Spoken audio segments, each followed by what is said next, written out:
Hello everyone, GoldenNova here, and it's that time of the year once again. That quarterly occurrence that brings new themes, support for old ones, silly cards we can all laugh at, and objectively the most important part, more lore. Albaz and Ecclesia have been through a lot this past year, from crash landing into each other, to escaping the holy nation of Dogmatica, to fighting a giant desert snake. But now we're entering a new year of tales, and it looks like we're going to continue to ratchet up the tension because a new, or perhaps old, threat has made itself known: the Despia. We've got a lot to cover, so let's not delay any longer. We'll crack open a playbill to check out this cast of theater kids, go over all the other lore-related cards in this set to round out our ensemble cast, then go over the timeline of events, updating it using the information we now know. Esteemed members of the audience, it's time to give a round of applause to Despia.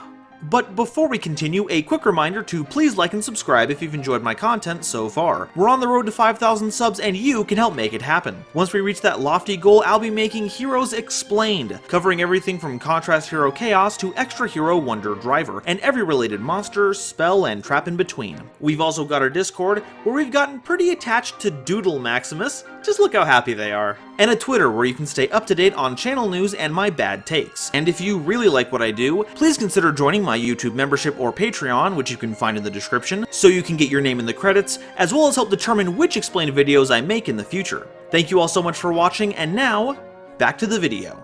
So what's the deal with Despia? Well, they're a series of dark fairies and light fiend fusions, and while they seem largely concerned with reaching their own game plan of summoning their big fusions, they can also support other fusion themes, specifically those using level 8 or higher fusions. The name is kind of a portmanteau of despair and thespian, because of course theater kids were behind all this. I'd know my own kind anywhere. It was also brought up in the lore channel of my Discord that the Japanese names for Despia and Abyss, the land this takes place in, are kind of reverses of each other, presumably to add another layer on the whole playing both sides angle.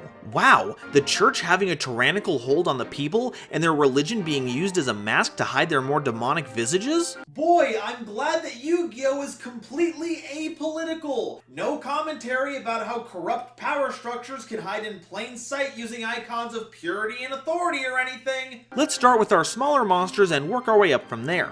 Despian of Comedy is a level 1 monster with 0 attack and 2000 defense, and when your opponent activates a card or effect that targets any number of your face-up Despia cards you control as a quick effect, you can discard Comedy to negate the effect. Also, if it's in your grave as a quick effect, you contribute a fusion monster to special summon Comedy, and you can only use one of their effects per turn, and only once per turn. So it's targeting protection for your theme, and if any of your fusions are about to get smashed, or they just have cool send into grave triggers you want to make live, you can trade them out for Comedy to get some new fusion material that can withstand some attacks with their sturdy defense stat, and that's no joke.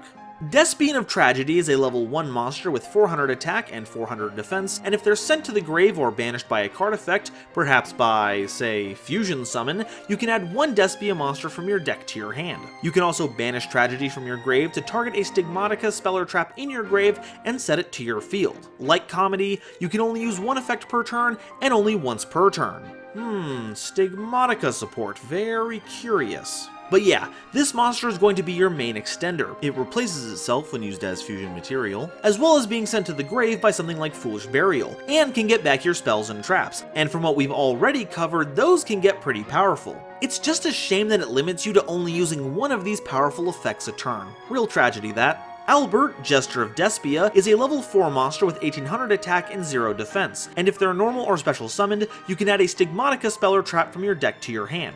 Also, while it's in the grave, if any number of your face-up fusion monsters you control are destroyed by battle or leave the field by an opponent's card effect, you can target an effect monster your opponent controls, special summon Albert from the grave, and if you do, negate the targeted monster's effects until the end of the turn. And like its predecessors, you can only use 1 effect per turn and only once per turn. We're going to ignore the fact that Albert looks like Albaz in a Harlequin DLC outfit because, effect-wise, this card is awesome. Blanket searching for a fusion effect, fusion revival, or a board wipe is pretty neat, and that's not even including all the new Stigmatica cards we're gonna get. But you can't get that effect in response to its own revival effect, because they lock themselves out, so no huge advantage loop here. And honestly, the effect negation at this point feels a little late, but will help with another card we'll talk about later on. But I think the biggest downside here is the name. Ah yes, we're being assailed by the evil warlord. Albert.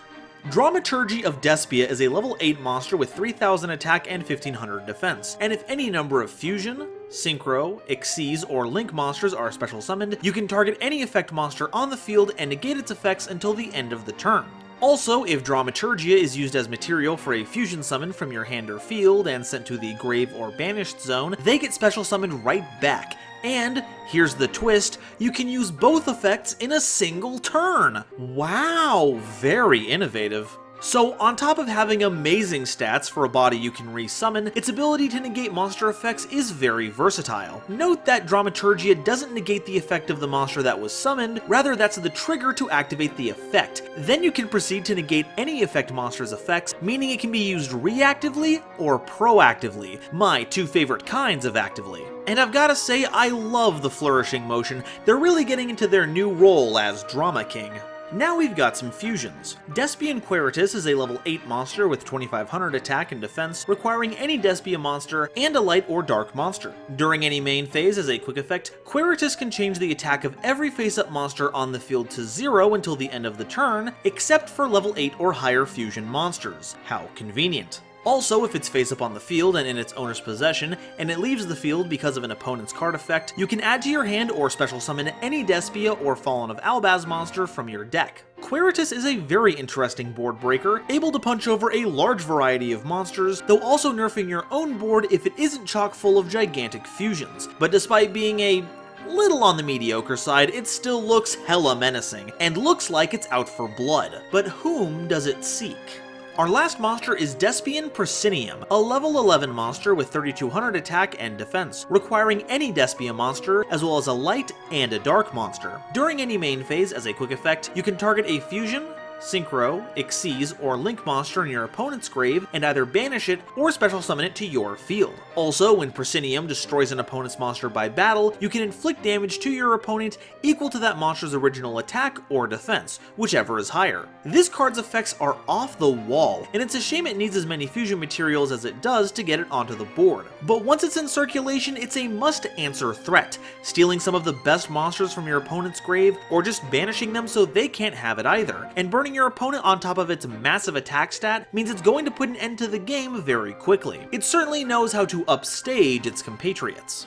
Okay, onto the support. Despia, the Stigmatica Theater, is a field spell that, during your main phase, lets you fusion summon a level 8 or higher fusion monster from your extra deck using monsters from your hand or field as material. Also, if any number of your face-up non-fusion fairy monsters you control are destroyed by battle or leave the field because of an opponent's card effect, you can target a level 8 or higher fusion monster in your grave and special summon it. So not only does it give you access to your deck's boss monsters, as well as any other giant fusions you can manage to splash, it punishes your opponent for trying to get rid of your smaller Despians. But the most evil thing of all? The valet parking. Look at this place, there's nowhere to park your car, so they charge you $20 to use the garage. What a ripoff. Stigmatica Curtain Rise is a quick play spell that has you discarding a card, then adding or special summoning in defense position one Despia monster from your deck, but you can't special summon from the extra deck for the rest of the turn except for fusion monsters. Also, if any number of fusion monsters you control would be destroyed by a card effect, you can banish Curtain Rise from your grave instead. Now, unless there's a translation issue, Curtain Rise doesn't discard a card as cost, but as part of the effect, meaning this will trigger tragedy. So you can summon Dramaturgy off of Curtain, add Albert with Despair, normal summon Albert to get Stigmatica Theater, then fusion summon for Quiritus, which will in turn summon back Dramaturgy. Now you have two impressively statted monsters, and if you get another Despia available for fusion summoning next turn, you can use them all to make Proscenium, and then it's curtains for your opponent. So that's all the Despia cards, but what do we do with them? Well, we've already kind of pointed out what they want to do. Use searchers and efficient monsters to make big fusions that punch good, paired with a main deck monster that's got some nifty negation and comes back once per turn when used as fusion material. Now, one might be forgiven for thinking they could splash a whole bunch of different fusion strategies because of Stigmatica Stage to gain access to some fun interactions, but Unfortunately, Despia doesn't have a lot of native material that slots in cleanly to other big fusions. Dragostapeli is a cute option and gives you some more negation to boot. If you hard draw the Dark Magician and the Red Eyes Black Dragon, then Theater has you covered. It can help make all the Albaz fusions if you splash them in, and with all the Stigmatica cards you probably are, and because all your main deck monsters are Dark Fairies, you can make the first Dark Lord. You aren't going to get the field wipe, but in Albert every turn means free searches, or you can just get back Dramaturgia in case it gets stranded. But with all that out of the way, let's talk lore. Last time, Ecclesia, Albaz, Kit, and the Springans had all come together to defeat the Great Archserpent of Golgonda, marked repeatedly with the Whole, an extra-dimensional power that was under the control of the Church of Dogmatica. Meanwhile, Maximus, the head of said church, opened up a number of these holes over the capital city, and Fleur was slowly being corrupted by its power. But with new cards, the timeline gets shaken up, so let's reorganize it using what we know now. First, let's check in on the Fugitive team. Springans Interluder sets the scene, and it's a pretty interesting card. It's a continuous trap that, when your opponent activates a card or effect, lets you return a Springans Xyz monster you control to the extra deck, then you can either negate that activated effect, or you special summon a level 8 monster from your grave, of which there are a lot to choose from. And like many Springan support cards that stay face up on the field, it has an effect when any number of Xyz monsters you control leave the field by a card effect, this one reducing the attack of all monsters your opponent controls by 1,000 until the end of the turn. It's a nifty card to have in your toolbox, but not much else. In the picture, we see a number of Springans huddling around the base of what looks like the slain serpent, with a sword wielder standing triumphant atop it, flanked by 2 attendants. And who is this mysterious figure? Well, it's Swordmaster of the Bewitching Iris. They're a level 8 spellcaster with 2500 attack and defense, and during any main phase as a quick effect, if there are any number of monsters on the field who have their effects negated, you can special summon them from your hand. So, hey, Infinite Impermanence enables this card. That's pretty cool. Also, while they're on the field, if your opponent special summons any number of monsters, you can activate one of 3 effects depending on where the monsters were special summoned from. If it was from the hand, you can special summon a monster from your hand. If it was from the deck, you get to draw 2 cards. And if it was from the extra deck, you can destroy one of those summoned monsters. But is this an entirely fresh face? Well, they aren't the first level 8 light spellcaster with 2500 attack and defense we've seen in this story. In fact, there's only one other in the entire game, Fleur-de-Lis the Knighted. They even both have the ability to be special summoned from the hand as a quick effect in regards to monster negation, though one causes it, while the other is done in the presence of it. But don't just take my word for it, the official concept art confirms this as well. On top of that, we've also got some other fun tidbits. Fleur and Ecclesia have known each other for at least a decade, with Ecclesia assisting Fleur as some kind of squire. The 2 accompanying Fleur are Theo and Aiden, which does scrap my theory that Theo was pursuing Ecclesia to capture them, but that's alright with me, because that means the ship we see in Vast Desert Gold Golgonda is still probably a Dogmatica one, but now we can speculate it's piloted by the trio, attempting to catch up with Albaz and Ecclesia to join forces. We also learn that the sword they wield has a lightning mode, which kicks ass. But Fleur's been associated with lightning for a while now, even before this sword. We can see in Dogmatica Punishment that they use that same kind of lightning to knock down Titaniclad, and it looks exactly like the kind in their artwork. So this raises a very important question. Does the sword produce this lightning, or does it channel lightning? Perhaps an energy made by Fleur themselves? Another piece of trivia is that Fleur has managed to seal their stigmata, probably because they didn't want to further associate with the church that turned into a bunch of demon clowns. But it's rather coy about how they managed to do this. I have a theory, but I'm going to need to go back even further on the timeline to provide some more context. When assuming that Stigmatica Ominous Cry and Judgment of Stigmatica are sequential, I thought that the giant bolt of lightning came from Albion as part of their final attack, but the lightning found here matches what we've seen Fleur is capable of. I had previously written it off as being a power of the Stigmata, so of course Albion would have it, having drawn upon the power of the Stigmata of White. But if we assume this attack comes from Fleur, the Art of Judgment makes a lot more sense. Now, the draconic image we couldn't account for can now be explained as being Albion, and this has some interesting implications further down the line. Another new card that was revealed was Bond of Stigmatica, a normal spell that can special summon Fallen of Albaz from your grave, hand, or the banished zone. And like many of the other Stigmatica spells and traps, if it's sent to the grave to activate Albaz's effect, it can be set to the field during the end phase. It shows Albion's burning red hide evaporating, revealing black scales and white hair, with Ecclesia reaching out as if to hold them. And it seems like this new transformation has stuck, as they are now represented by the card Black-Clad Dragon Albion. They're a level 8 Dark Dragon monster with 2500 attack and 2000 defense, just like all of Albaz's fusions, and it's even treated as Fallen of Albaz while on the field and in the grave. While they're in the grave or in your hand, you can send a Fallen of Albaz or Stigmatica spell or trap from your hand or deck to the grave, then get an effect depending on where the card you sent came from. If it was from the hand, you can special summon Black-Clad, and if it was from the deck, you can place Black-Clad on the bottom of your deck, then if you placed it from your hand, you get to draw a card.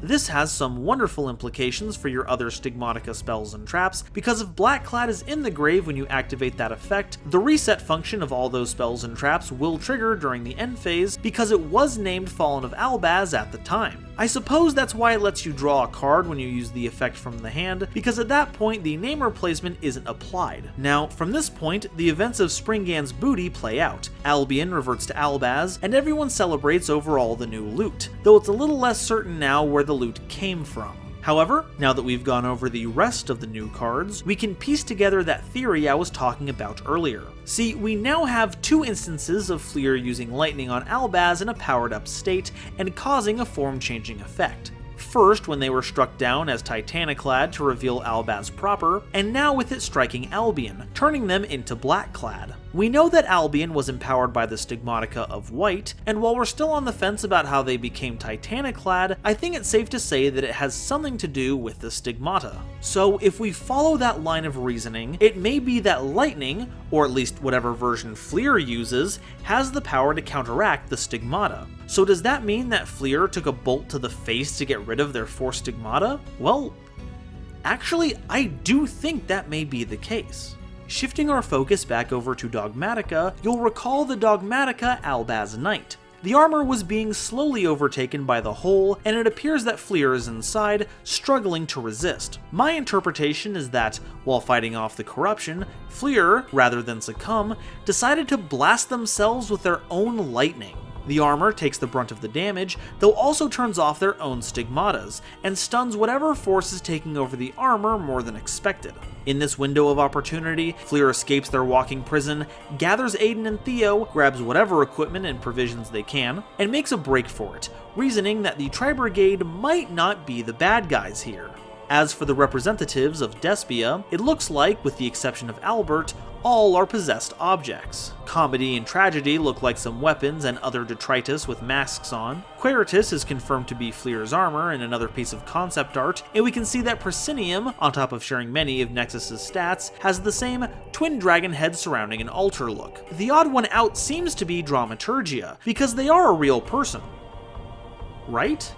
Well, they could, I don't want to rule it out, but I'd like to put forth the idea that Maximus was always a lifeless puppet at the whims of Despia. In the recently released valuable book EX, there is a lot of lore content, and thanks to contributions in my lore channel, a bit of relevant text has been translated.